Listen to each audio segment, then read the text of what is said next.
the narrative domination of this Eurocentric, especially in cinema, of how story is conceived, how story is plotted, and how story is structured and paced.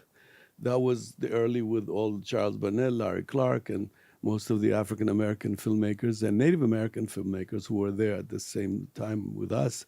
Our issue was not only the content of how black folks were depicted, but this now I'm more coherent. I couldn't say this coherent then, but it's this narrative logic that I think the Eurocentric power that exists, especially in cinema, specifically in cinema. It just tells you how to start a film, how to credit a film, how to close a film, etc.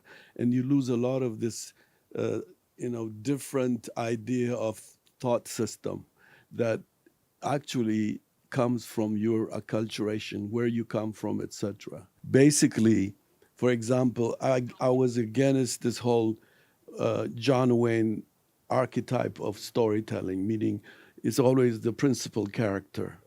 And if you notice, I'm shying away from the audience identifying with one, but it's really a character development I was working because I felt African societies are communal. Even the way they build their houses is very communal and circular, etc. So out of that, I felt African characters.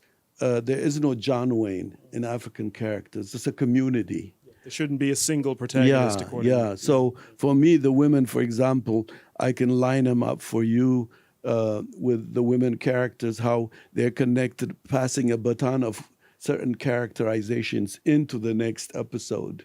My struggle with Americans, even with African Americans, who actually resurrected to make me be militant, I've always clashed in form.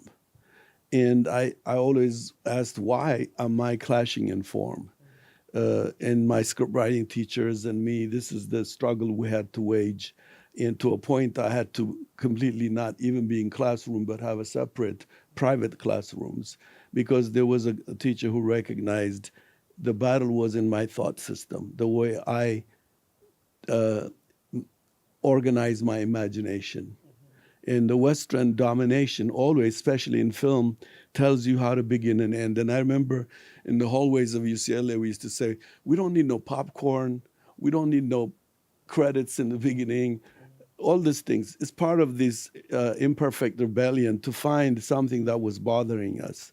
And so for me, the form is always the problem, because I've always felt, why is it so many good people in America would watch a film about an oppressed young girl in the coal mines of some Ireland or Scotland, and then still go back after the theater, after the movie, go to wine and dine.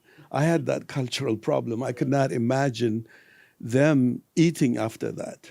But then I said, maybe the story is passive, not aggressively disrupting the way of life of comfortable people. And I used to tell Larry Clark, I want my film to haunt the audience all the way to their bedroom. I don't want them. But it's not easy to get it. But this part of the kind of frustration, because I don't want to be an entertainer. I never wanted to entertain oppressive people in oppressive relationship, because I felt I would be part of the situation.